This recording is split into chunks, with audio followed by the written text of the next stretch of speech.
Assertion solid है definite volume and shape. Solid जो होता है वो डिफिनाइट वॉल्यूम होता है। डिफिनाइट का मतलब होता है फिक्स वॉल्यूम।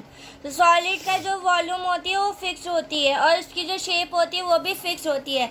जैसे आप यहाँ पे देख सकते हो, जैसे सॉलिड है, इसकी जो शेप होती है वो फिक्स होती है, वॉल्यूम भी इसकी फिक्स है। इसके पार्टिकल्स मूवेबल नहीं हो सकते, आप इसको मूव नहीं कर सकते। ये सॉलिड है, यही असर्शन कह रहा है। Reason in solid the constituent मतलब होता है अलग अलग कर सकते हैं।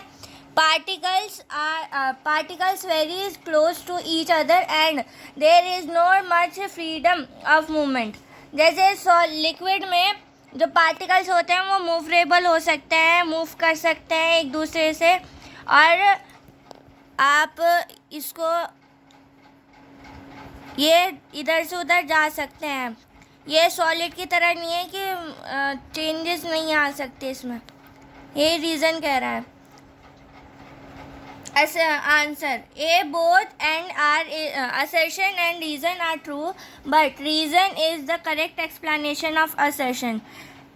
रीज़न जो है वो असर्शन का ट्रू एक्सप्लेन कर रखा है। यही इसका आंसर है। Question choose the correct statement about 1, 2 and 3। 1, 2, 3 क्या है? वेसल्स हैं, सॉलिड, लिक्विड एंड गैस। तो इसमें 1 and 2 at definite volume. 1 and 2 जो है वो डिफिनाइट वॉल्यूम है, but third does not match this property. Third क्या है? गैस है। ये रिवर्सेबल चेंजेस है, मतलब सॉलिड लिक्विड में चेंज हो सकता है, लिक्विड गैस में चेंज हो सकता है। गैस जो होता है वो वेपर बन के उड़ जाता है। वही ये सेकंड क्वेश्चन कह रहा है, आंसर कह रहा है। 1, 2 and 3 are under convenient able but changing the condition of the temperature of the pressure. मतलब इसको आप टेम्परेचर में भी चेंज कर सकते हो और प्रेशर में भी चेंज कर सकते हो। ये बी आंसर है। In the particles 1 freedom of movement is large. Solid में मूव नहीं हो सकता है, ये थर्ड ऑप्शन कह रहा है। ये इसका आंसर नहीं है, इसलिए क्रॉस लगा देना, यही इसका आंसर नहीं है। डी क्या है? बोथ ए एंड बी इसका आंसर है। मतलब ए भी सही है और बी भी सही है, आप इसका आंसर यही लगा सकते हो। Question W1 of the following statement is correct. 2 or more than 2 atoms of same element combine and form compound। 2 और 2 से ज़्यादा एलिमेंट जो है वो सेम एलिमेंट का कंबाइन कर दोगे। कंबाइन मतलब होता है जोड़ना। तो 2 और 2 से ज़्यादा एलिमेंट को जोड़ दोगे तो वो कंपाउंड बनता है। तो ये इसका आंसर नहीं है, क्रॉस लगा देना। द एटम्स और retain the own property when the form of compound.